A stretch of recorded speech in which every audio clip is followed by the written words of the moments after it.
Now, this may be called a demonstration, but it's a brand new thing. And I've been in Cairo when there have been demonstrations before. I've been lots of places when there have been demonstrations. This is a unique picture in terms of Cairo demonstrations. Demonstrations usually, in the old political vocabulary, people got up in the morning and somehow somebody motivated them to charge out into the street, and they would take posters and they would march up and down in Cairo. They would march across this bridge, across the Nile from the universities that were over there, and so thousands of students would march into this square and things like that. They would shout, they would do whatever they did for the day, and at the end of the day they would go home.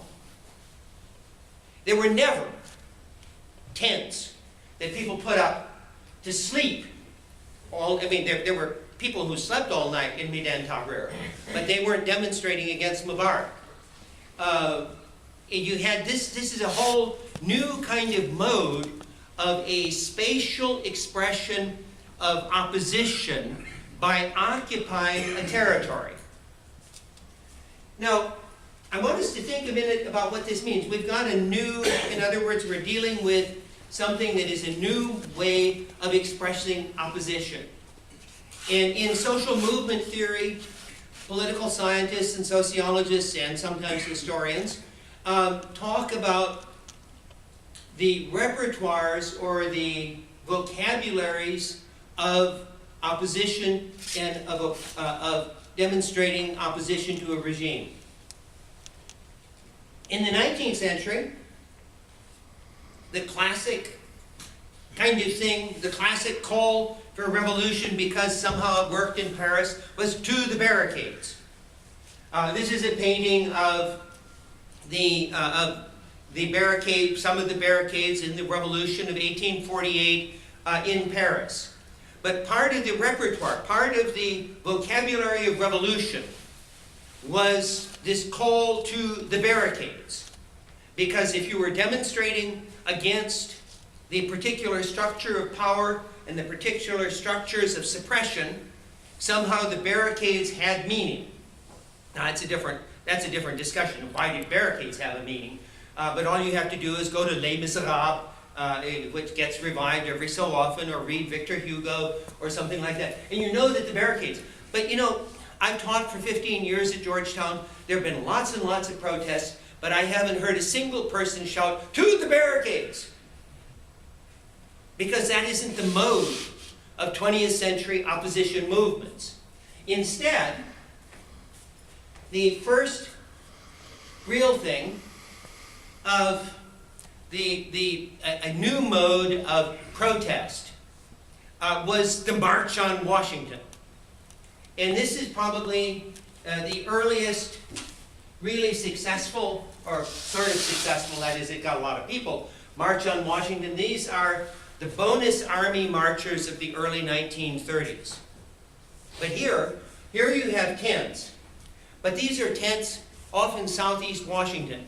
The real demonstration was not here. The real demonstration was they would march out into the mall, and they would march around, and then they would go back at night and sleep in the tents that they had set up.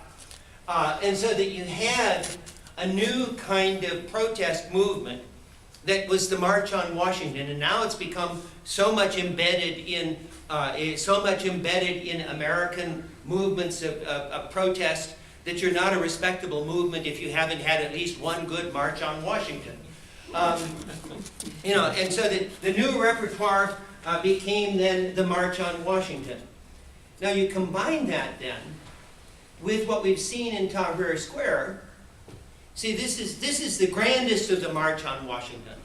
You know, in D.C. these days they have just finished the Martin Luther King Memorial, and this is the Martin Luther King Grand March on Washington. But if you look, there isn't a single tent there. Everybody came, you had thousands and thousands of people there, and at the end of the day they all went home. And so the March on Washington mode was a particular mode of protest that was an action, part of the action repertoire. But now, of course,